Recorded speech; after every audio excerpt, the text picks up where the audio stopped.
But the wicked, they have the mark of the beast upon their foreheads. And the power behind the beast, that is the first beast of Revelation 13, is the dragon, which is Satan. And so the world is divided into two groups of people. It's not Republican or Democrat. It's not black or white, male or female, young or old, educated or uneducated. It is those whose characters perfectly reflect the character of our Heavenly Father, and those whose characters reflect the character of Satan. And that is why the angels are portrayed as holding back the winds of strife at the start of Revelation 17 until God has finished the maturing and the perfecting of his character in the lives and minds of his people before this final crisis breaks upon the world. The conclusion from this is that before Jesus comes again, we're going to see an upsurge of demonically inspired violence like we've never seen in human history.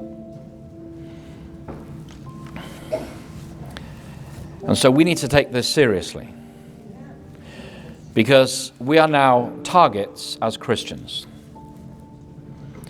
And if you follow the news, you'll know that in places like Nigeria, almost every week, 50, 100, 200 Christians are being killed. When I say killed, they're being macheted and their villages are being burnt down on their heads as they sleep at night. And the media portrays it as a clash over grazing rights. The reality is these are Fulani jihadists coming from the north, killing the Christian tribesmen of the south. This is a religious war that is going on. And while we may focus on who's doing the midtime show at the Super Bowl and questions of such eternal significance as that, Christians are suffering all around the world today. Then you have the Cathars of southern France, and the papacy actually waged a crusade against them and eliminated them from southern France. You have the Battle of the Boyne in Northern Ireland, when the English Parliament didn't like James II in 1688. He was too Catholic a monarch. They said, we don't want a Catholic monarch, we want a Protestant monarch. And so they passed an act of Parliament and they deposed the king because they said, you're a constitutional monarch, you're not the king by divine right. And they invited a Dutch prince called William of Orange to come in to become the King of England. And he became known as King William II. But his followers in Northern Ireland are called Orange Men. Have you heard of the Orange Men of Northern Ireland? And the Orange Men were the men who fought for William of Orange in the Battle of the Boyne to defend Protestantism in the United Kingdom against James II and his pro-Catholic armies. And so then you have the English Civil War. Oliver Cromwell was Protestant. Charles I was bringing in many Catholic-like reforms. You have the 30-Year War in Europe, where armies, mercenary armies, ravaged Europe for 30 years, ostensibly to fight against Catholic invasion, but it turned into just a free-for-all. Then more recently, you have ISIS and the Christians of Syria and Iraq, and even just in the last few weeks, a new president got installed in Syria, and the last couple of months he's been beheading Christians and Alawites. They're an offshoot of Shia Islam in Syria, and that doesn't make its way into the news. But those Christians, unless they have armed men guarding them, they're being beheaded in Syria as we speak. And then Nigeria happening right now.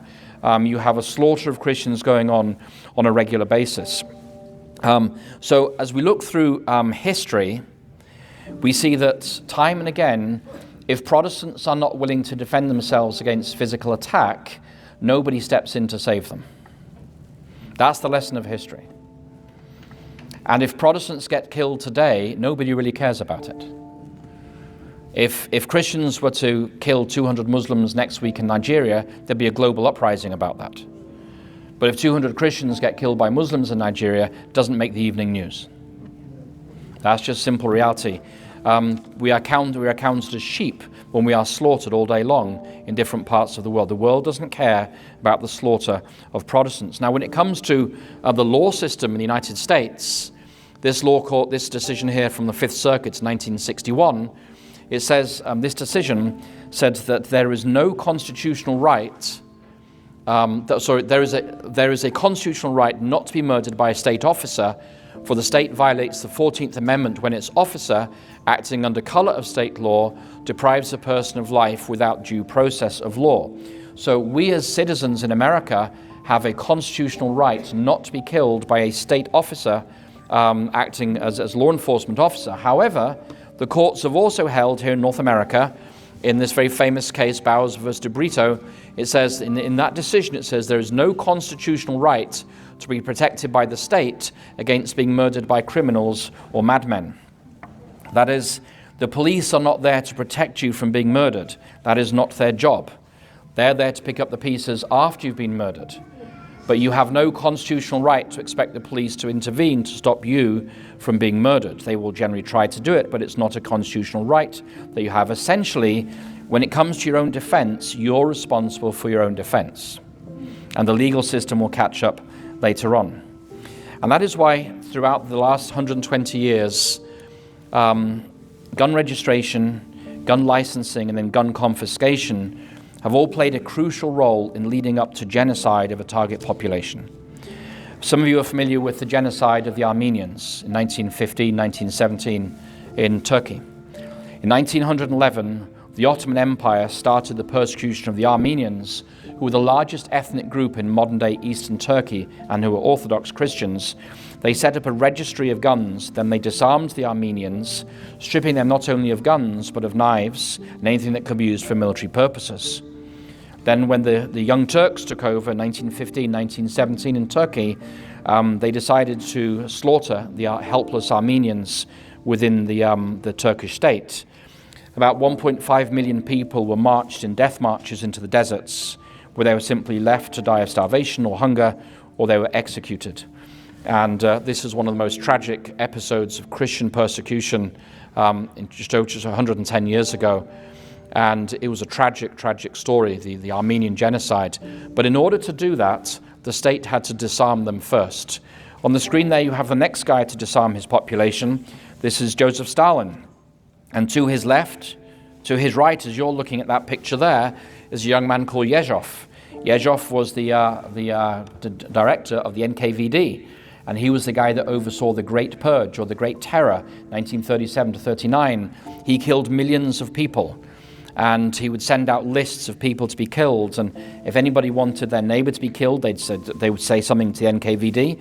And somebody made a joke about Conrad style, and that person would simply disappear. But in 1926 to 29, the USSR under Stalin abolished private gun ownership. Civilians could still own hunting weapons, but they had to be registered and stored in local police stations between hunting trips. And having thus disarmed the population by registration and confiscation, the Soviet regime then rounded up and exterminated almost 20 million disarmed Soviet citizens. And so my wife is from Russia, and in Russia they had a joke. They said, "Who was Adolf Hitler?" And the joke says he was a minor dictator in the time of Joseph Stalin. Like if Adolf Hitler killed 6 to 10 million, Joseph Stalin is 20 to 30 million on his body count. And most of those were his own people. And then when you come to Adolf Hitler himself, Adolf Hitler said, to conquer a nation, you must first disarm its citizens.